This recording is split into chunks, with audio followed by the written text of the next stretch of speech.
नमस्कार दोस्तों, स्वागत है आप सभी का मेरे चैनल में। जो लोग इस कहानी को दिल से सुन रहे हैं, उनके घर में कभी भी कोई भी कलह उत्पन्न नहीं होगा। उसके घर में हमेशा खुशी और शांति बनी रहेगी। माँ लक्ष्मी का सदैव आगमन रहेगा। आप सभी को मैं बता दूं, जिस घर में रोज़ लड़ाई झगड़े होता है, रोज़ कलह उत्पन्न होता है, उस घर में कभी भी माँ लक्ष्मी का आगमन नहीं होता है। जिस घर में सुख शांति होती है, उस घर में सुख समृद्धि की प्राप्ति होती है और माँ लक्ष्मी का निवास सदैव बना रहता है। ये कहानी हमारे जीवन में हमें ये प्रेरणा देती है कि हम घर में लड़ाई झगड़े क्यों नहीं करने चाहिए, और जिस घर में लड़ाई झगड़े होते हैं तो उनको किस तरीके से रोका जाए। घर में सुख शांति का होना बहुत ज़रूरी होता है, क्योंकि यहाँ जहाँ सुख शांति होती है वहाँ महालक्ष्मी का निवास होता है। जहाँ उत्पन्न होता है लड़ाई झगड़े होते हैं, वहाँ महालक्ष्मी और दरिद्रता निवास करती है। इसीलिए हो सके तो इस कहानी पर ज़रूर अमल करें। इस कहानी को पूरा सुनने के कहानी आपको आपके जीवन में ढेरों सारी प्रेरणाओं देगी। ये बहुत ही प्रेरणादायक कहानी है। शुरू करते हैं। तो उससे पहले अगर आपने मेरे वीडियो को लाइक नहीं किया, चैनल को सब्सक्राइब नहीं किया तो ज़रूर करिए, और भी कहानी सुनने के लिए इस चैनल को सब्सक्राइब करें और कमेंट बॉक्स में अपने विचार ज़रूर लिखें। एक जंगल में एक मोर और एक मोरनी रहा करते थे। मोर और मोरनी दोनों बड़ी हंसी खुशी रहते थे। एक दिन मोरनी मोर से कहती है कि प्रिय, हमें यहाँ से चलना चाहिए, और जहाँ से चलने के बाद यहाँ हमारे समाज के पक्षी रहते हैं। यहाँ काफ़ी सारे मोर और मोरनी रहते हैं, वहाँ चलना चाहिए। मोर मोरनी से कहता है, प्रिय, वहाँ चलेंगे तो लड़ाई झगड़े होंगे, इससे अच्छा तो हम सुकून से दोनों यहाँ रहते हैं। लेकिन मोरनी जिद करती है, तो दोनों उड़कर के एक नगर में आ जाते हैं। मोरनी की जिद करने पर दोनों उड़कर एक नगर में आ जाते हैं। उस नगर का राजा पशु पक्षियों की भाषा को अच्छी तरह समझता था। उस राजा ने काव्य शास्त्र की पढ़ाई की थी। काव्य शास्त्र का मतलब है जो पक्षियों की आवाज़ को समझ सके, पशु पक्षियों की आवाज़ को समझ सके। जो राजा पशु पक्षी की आवाज़ को समझता था, वह हर जीव की आवाज़ को बखूबी समझता था कि क्या कहा जाए। दोनों मोर मोरनी उस नगर में आ जाते हैं। एक दिन की बात है। राजा अपनी रानी से कहता है कि रानी, मुझे बहुत तगड़ी भूख लगी है और मुझे भोजन खिला दीजिए। तो राजा की रानी 36 प्रकार के भोजन बनाकर के उसकी थाली में सजाकर, साथ में पानी का लोटा दूसरे हाथ में भोजन की थाली लेकर के राजा के समक्ष आती है। राजा भोजन परोसती है। जैसे ही राजा के समक्ष थाली रखी जाती है तो एक चावल का टुकड़ा जमीन पर गिर जाता है। प्रिय दक्ष, वहीं से कुछ चींटियां घूम रही थी। एक चींटी उस चावल के टुकड़े को और धीरे धीरे ले के जाने लगती है। राजा इस घटना को देख रहा होता है। चींटी के पास में तुरंत दूसरा बड़ा चींटा आता है, और वो चींटा उस चींटी से कहता है कि प्रिय, ये चावल का टुकड़ा मुझे दे दीजिए और तुम राजा की थाली से दूसरा चावल का टुकड़ा ले के आओ। तो ये बात राजा सुन रहा होता है, समझ रहा होता है, क्योंकि राजा पशु पक्षी हर जीव जंतु की भाषा को समझता है। तो राजा इस बात को समझ जाता है कि चींटी इस बात को कह रही है। चींटी से मना करती है, कहती है, नहीं, राजा को पता चल जाएगा, तू मुझे मार देगा। लेकिन चींटा कहता है कि राजा को कोई पता नहीं चलेगा। नहीं, राजा हमारी भाषा को समझता है।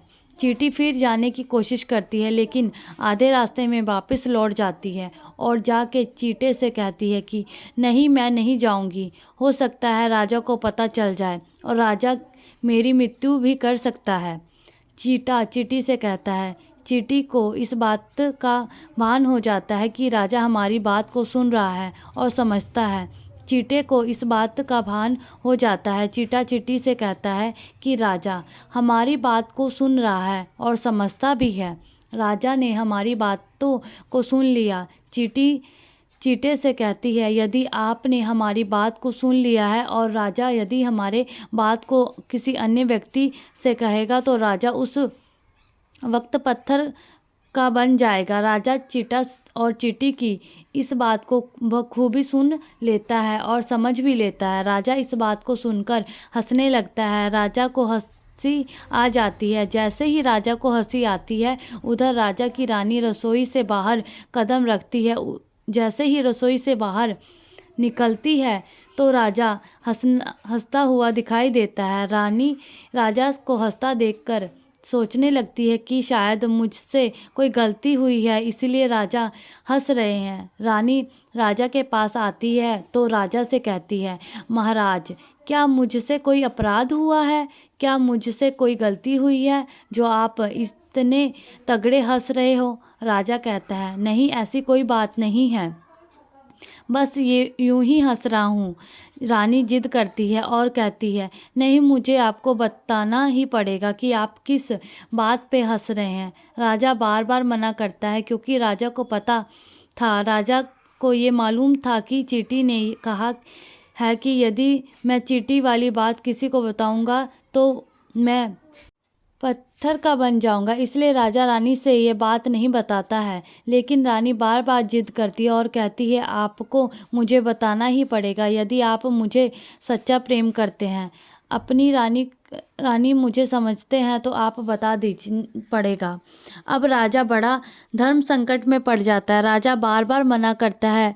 यदि राजा रानी बताता तो पत्थर का हो जाएगा, यदि नहीं बताता है तो रानी का विश्वास खत्म हो जाएगा। इसलिए रानी के जिद करने पर राजा और बाल हट बहुत तगड़ी होती है। दोनों हट से हमेशा बच के रहना चाहिए। इतना जितना हो सके इनको संभाल के ही रखना चाहिए। रानी हट करने लग जाती है। उसके चक्कर में राजा को झुकना पड़ता है और राजा कहता है, ठीक है, यदि मैं आपको बात बताऊंगा तो आपको पछताना पड़ेगा। रानी कहती है कि अभी तो आप मना कर रहे हैं कि यूं ही कोई बात नहीं है, ये अभी आप कह रहे हैं पछताना पड़ेगा, ज़रूर कोई तगड़ी बात है। तो रानी और भी ज़्यादा जिद करने लगती है। राजा कहते हैं कि ठीक है, यदि आप नहीं मान रही है तो किसी जंगल में चलते हैं, वहाँ मैं आपको इस बात को सुनाऊंगा। रानी रथ में सवार होकर के राजा के साथ जंगल में निकल जाती है। जैसे ही जंगल में घंघोर जंगल में पहुंचते हैं और राजा इस बात को शुरू करने लगता है, रानी को सुनाने लगता है। वैसे ही वो थोड़ी थोड़ी बात करते जा रहे होते हैं। राजा थोड़ी देर बातें रानी को सुनाता गया, वैसे ही धीरे धीरे पत्थर का होता जाता है। जैसे ही आधी रात होती, राजा के आधी बात रानी को सुनाई तो आधा पत्थर का हो जाता है। राजा रानी से कहता है कि रानी, मैं धीरे धीरे पत्थर का बनता जा रहा हूँ, तुम बहुत पछताओगी। रानी कहती है कि राजा साहब, महाराज, थोड़ी सी बात बची है, उसको भी कह दीजिए। तो राजा संपूर्ण बात कह देता है और राजा पूरा पत्थर का हो जाता है। रानी की जिद के कारण राजा पत्थर का हो जाता है। रानी सर फट के रोने लगती है। उस पत्थर को हिलाने की कोशिश करती है, मगर भारी भयंकर पत्थर कैसे हिले, क्योंकि राजा बहुत भारी था। इस कहानी से हमें ये सीख मिलती है कि कभी किसी की जिद के चक्कर में ना पड़े। उसका पत्थर कोई आपसे कितना भी जिद करे पर उसकी बात नहीं माननी चाहिए। धन्यवाद। धन्यवाद। धन्यवाद।